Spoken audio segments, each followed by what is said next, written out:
হরিণচড়া এলাকার ঝড়ার জল থেকে এক ব্যক্তির মৃতদেহ উদ্ধার।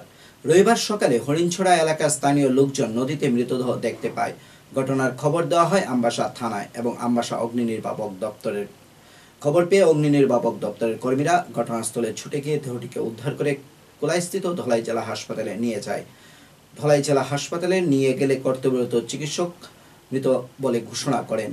মৃত ব্যক্তির নাম ধনঞ্জয় ত্রিপুরা, বয়স ৪৫। আমবাসা থানাধীন হরিণছড়া এলাকায় সে মেয়ের বাড়িতে থাকতো বলে খবর। গতকাল সন্ধ্যায় জামাতার সাথে মদ্যপান করে এরপর থেকে নিখোঁজ ছিল। তারপর আজ তার মৃতদেহ উদ্ধার করে পুলিশ। ঘটনা তদন্তে নেমেছে পুলিশ।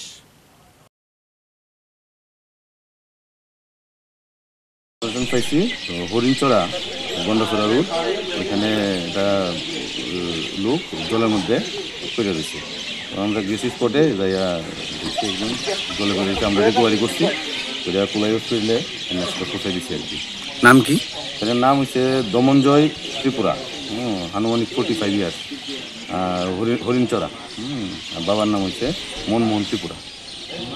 তো এখন কি কোলাই হাসপাতালে উনি কি মৃত? না, এটা তো আমরা খুঁজে পারতাম না। ডক্টর তারা এক্সামিন করবো, সেটা দেখবো আর কি, ডিক্লেয়ার দিবে।